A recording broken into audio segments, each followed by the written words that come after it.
अस्सलाम वालेकुम जी। अलीज़ हांगकांग के तमाम बुज़ुर्गों, भाइयों, बहनों, बच्चों को अल्लाह करीम अपने करम फजल की छाँव में रखें, अपने हिफ्ज़ व अमान में रखें। अलीज़ हांगकांग को सब्सक्राइब करें, बेल आइकन का बटन प्रेस कर दें ताकि हमारी वीडियोस मिलती रहें। तो चलिए जी, आज हम बनाने जा रहे हैं चिकन शामी कबाब और 2 किस्म के पराठे। तो नाम लेके शुरू करते हैं। बिस्मिल्लाहिर्रहमानिर्रहीम। ये रहे तमाम मसाला जात: 2 टेबलस्पून चिली फ्लेक्स, 2 टेबलस्पून ज़ीरा, 2 टेबलस्पून धनिया, 1 टेबलस्पून नमक, 1 टेबलस्पून गरम मसाला। तो ये हैं वो मसाला जात। और इसके अलावा हम डालेंगे साबुत गरम मसाला, जिसमें 10 काली मिर्चें, 7 से 8 लौंग, 4 से 5 टुकड़े दालचीनी के, 2 मोटी इलायची और 4 से 5 साबुत सुरख मिर्ची। और इसके लिए हम लेंगे 1.5 केजी चिकन। ये 2 केजी का पैकेट था, लेकिन जब इसकी स्किन उतर गई तो पीछे ये 1.5 केजी रह गया। और इसके बाद हम इसमें डालेंगे 1.5 कप चने की दाल। और इस दाल को हम ओवरनाइट जो है वो सोक कर देंगे ताकि अच्छे से बन जाए। तो चलिए जी, शुरू करते हैं। यहाँ हमने कुकर में 2 टेबलस्पून जो है वो ऑयल के डाल लिए हैं।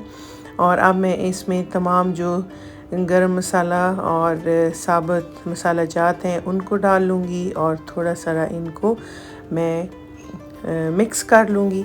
बस हल्का सा 1 मिनट के लिए ऐसे इसको मैं चम्मच को चला लूँगी। और उसके बाद जो है वो दाल को ऐड कर देंगे अच्छे से ड्रेन करके।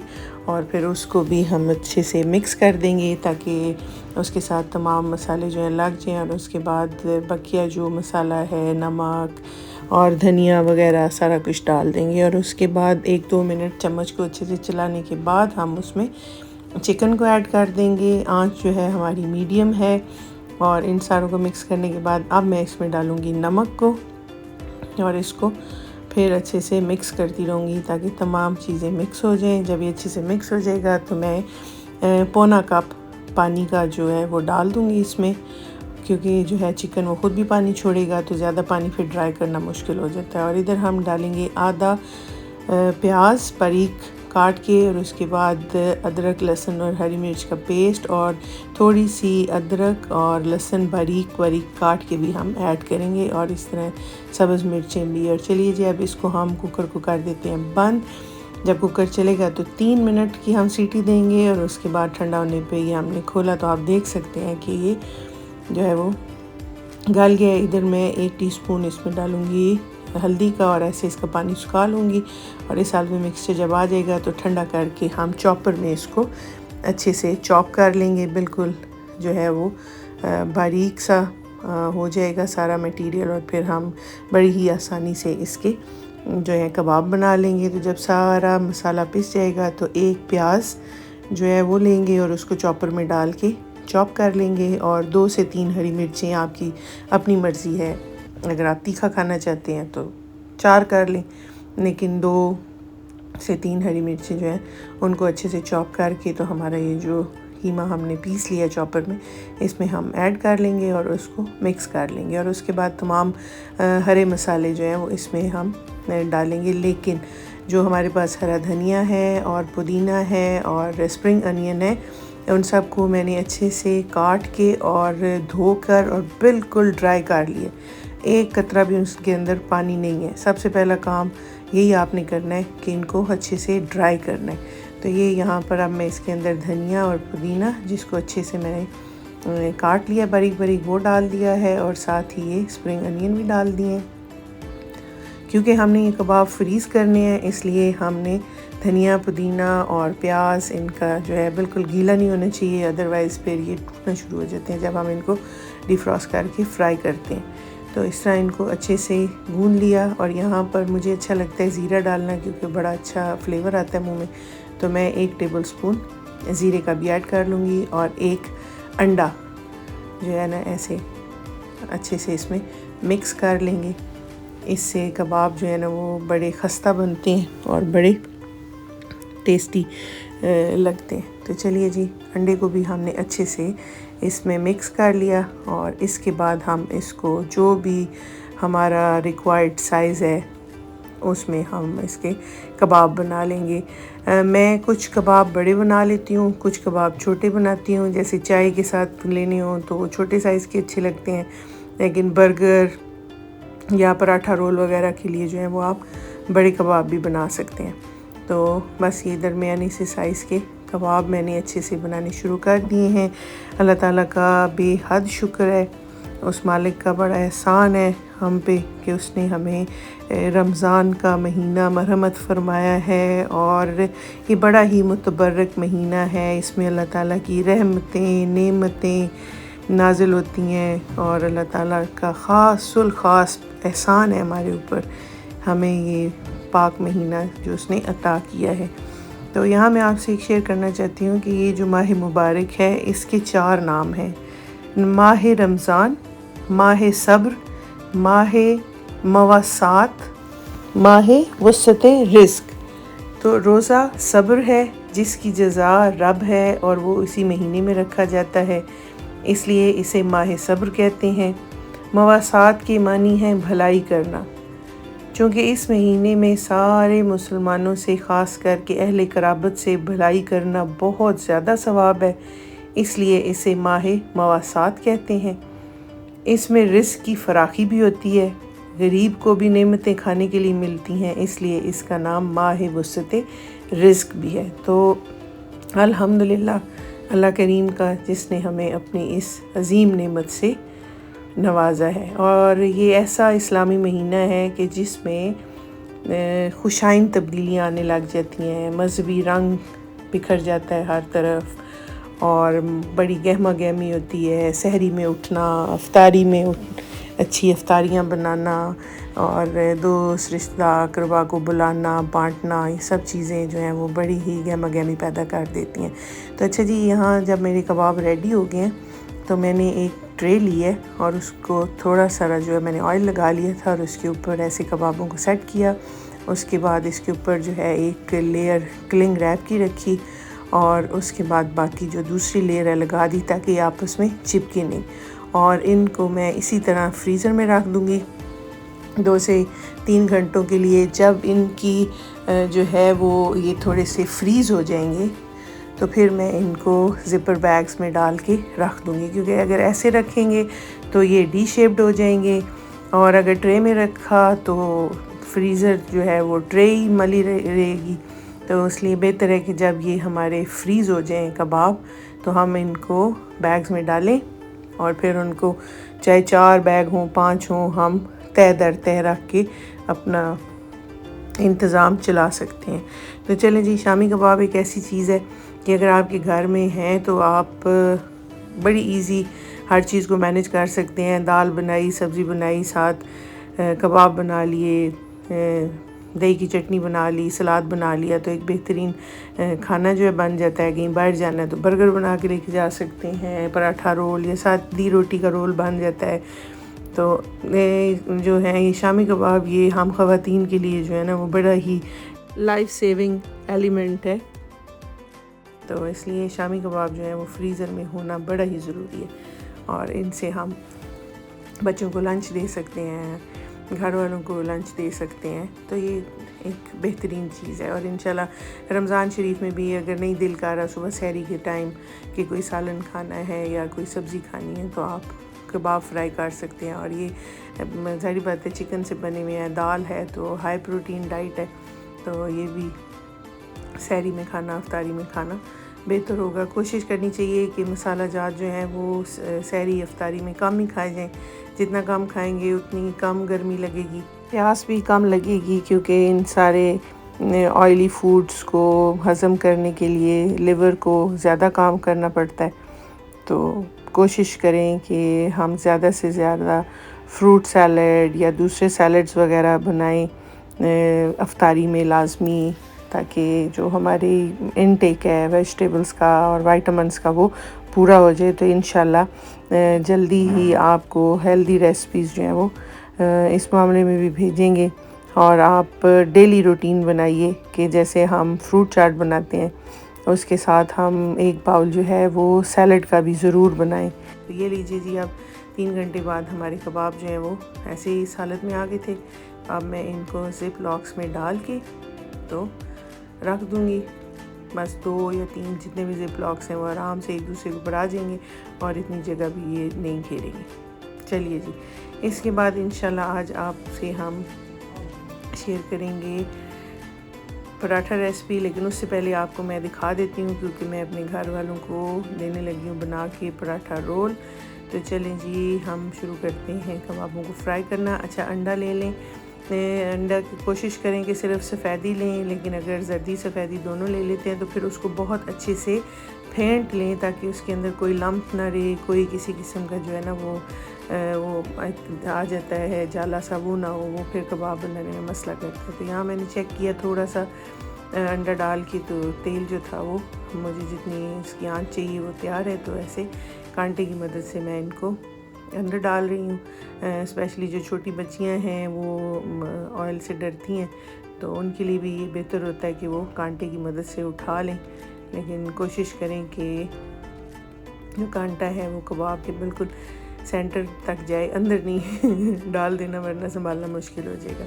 तो ये देखें जी, इस तरह मेरे कबाब जो हैं वो एक साइड से गोल्डन ब्राउन हो गए हैं। मैंने इनकी साइड पलट ली है। अच्छा, दूसरी तरफ आप देख सकते हैं कि मैंने तवा भी रेडी रखा हुआ है और उसको भी नीचे मीडियम फ्लेम ऑन है उसका। अगर आप इसी तरह कबाबों को निकाल लेते हैं तो ये बड़े सॉफ्ट कबाब बनेंगे, लेकिन अगर आप चाहते हैं कि इसमें थोड़ा क्रिस्प आए तो आपको फिर ऐसे थोड़ी देर के लिए तवे पे रखनी चाहिए। एक तो जो एक्सेसिव ऑयल होता है वो भी निकल जाता है, और एक ये जो अंडा होता है ये धीमी आंच पे बड़ा अच्छा क्रिस्पी हो जाता है। तो चलिए जी, शुरू करते हैं पराठे बनाना। मैंने दरमियाने से साइज़ का जो है वो पेड़ा बना लिया है और इसको अब मैं रोटी बना लूँगी। बहुत सी तरह के पराठे होते हैं, लेकिन आज जो मैं 2 आपके साथ शेयर करने जा रही हूँ ये सिंपल हैं, इसमें हम और कोई चीज़ नहीं डालेंगे। और इंशाल्लाह लेटर आपको जो है वो पनीर पराठा, मसाला पराठा, प्याज पराठा उसकी भी रेसिपी शेयर कर देंगे ताकि जो है आप लोग भी इंजॉय कर सकें। तो मेरी कोशिश यही होती है कि मैं पराठे के अंदर कम से कम घी लगाऊं, क्योंकि वो इजी होता है हैंडल करना। और उसके बाद ये जो है थोड़ा सारा खुश्का ऊपर स्प्रिंकल कर दें, और ये ऐसे सेंटर में आपने कटर की मदद से 1-1 इंच की लाइन लगा देनी है। पूरा नहीं काटना आपने, साइडें जो है वो रहनी चाहिए, सिर्फ सेंटर। ऐसे हमने इसको 1-1 इंच का जो है वो काट लिया। और अब इस पर मैं थोड़ा सा नमक डालूँगी। अगर किसी के घर में ब्लड प्रेशर के पेशेंट्स हैं तो वो बेहतर है कि नमक का इस्तेमाल ना करें। और ये अजवाइन थोड़ी सी स्प्रिंकल कर दी, इससे पराठा जो है वो बड़ा अच्छा जायका भी देता है, और वैसे भी अजवाइन जो है वो हज़म करती है चीज़ों को, तो ये अच्छी चीज़ है, खानी चाहिए। तो ये देखें जी, अब हम इसको आराम से ऐसे एक दूसरे के ऊपर सेट कर लेंगे। और ये देखें, ये ऐसे सेपरेट, और यही इसके जो है वो खूबसूरती है या मज़ा है कि इसके जो परत हैं वो बनेंगे। और ऐसे उंगलियों के ऊपर फोल्ड करके ये हमारा पेड़ा जो है वो तैयार हो गया। बस अब इसको हम बेल लेंगे और दरमियानी आंच के ऊपर जो है ना हम इसको पकाएंगे। कभी भी तवा जो है वो ये जो बात है ये उन बच्चियों के लिए जो नई कुकिंग स्टार्ट कर रही हैं, जो मेरे जैसी ख़वातीन हैं वो तो माशाल्लाह माहिर हैं। तो कभी भी तवे को आप पहले से बहुत ज़्यादा गर्म करके मत रखिए, धीमी आंच पे या बिल्कुल लो पे रखिए, अदरवाइज़ ये जब आप पराठा डालेंगे या रोटी डालेंगे तो वो चिपक जाती है। तो ऐसे मैं थोड़ा सारा घी लगाया है तवे के ऊपर और इसके ऊपर पराठे को डाल दिया है।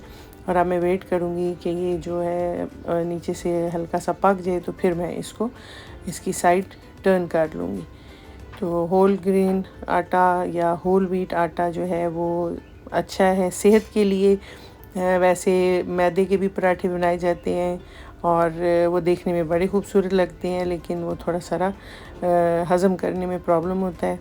तो मेरा ज़ाती मशवरा यही है कि होल व्हीट जो है उसको यूज़ करना चाहिए, या होल ग्रेन, तो इससे भी बेहतर है।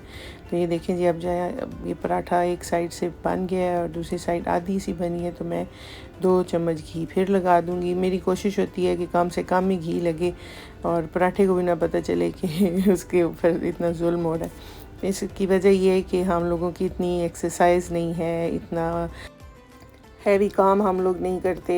तकरीबन हर चीज़ ही तो मशीन का रही है और रहती कसर जो है वो बैठ के कंप्यूटर पे काम कर रहे होते हैं। तो इसलिए सेफ़ यही है कि ऑयली चीज़ें कम से कम खाई जाएं। तो चलिए जी, दूसरा जो हम पराठा बनाने जा रहे हैं उसका है नाम फेनी पराठा। और उसको हम इस तरह बारीक बारीक जो है वो इसकी स्ट्रिप्स काट लेंगे कटर की मदद से। और ये ही बाद में जो है ना इसकी टेस्ट और ख़ूबसूरती है। ये आप चाय के साथ पराठा खाएं और कुछ भी अगर ना हो तो बस आप इस पराठे को बना लें तो आप ऐसे ही समझेंगे कि जैसे आप कोई फेनिया खा रहे हैं या बाकर खानी खा रहे हैं। बिल्कुल ऐसा ही इसका टेक्सचर आपको मिलेगा। तो ऐसे है, थोड़ा सा सब्र आज़मा काम है कि आपको एक एक लाइन बारीकी से सीधी लगानी है ताकि किसी किस्म का कोई वो ना बने। और क्योंकि ये होल व्हीट है तो ये होता भी ज़्यादा सॉफ्ट है। अगर दूसरा आटा हो जिसमें या मैदा हो तो उसमें ऐसे काटना इतना जो सब्र आज़मा नहीं होता, इसमें थोड़ा सा ऐसे टाइम लग जाता है। तो उसके बाद ऐसे हल्के हाथों से हम इन सारों को यूँ कर खोल लेंगे और जो कोई टूटा है उसको बीच में ऐड कर लेंगे और इस तरह गोल करेंगे ताकि जो हमने खुश्का डाला हुआ है वो भी सारे अच्छी तरह लग जाए। और फिर उसी तरह उंगलियों पे चढ़ा के हम इसका पेड़ा बना लेंगे। ये देखिए जी, अब बेहतरीन हमारा पेड़ा जो है वो बन गया है। थोड़ा सा ये जो है संभालना पड़ता है क्योंकि एक एक तिनका सा हो जाता है आटा, तो उसको आप साथ साथ जोड़ सकते हैं, अच्छे से जुड़ जाएगा। लेकिन ये कि जब बनेगा तो यही जो तिनकियाँ नहीं गई तो सारा उसमें वो है टेस्ट है। तो इस तरह इसको हमने अच्छे से बेल लिया और दूसरी तरफ मीडियम आंच के ऊपर तवा रेडी है और थोड़ा सा घी डालेंगे। घी डालने के बाद हम इस पर अपना पराठा डाल देंगे और इसको पकने के लिए रख लेंगे। तो चलें जी, अल्हम्दुलिल्लाह आहिस्ता आहिस्ता हम रमज़ान के करीब से करीब तर होते जा रहे हैं।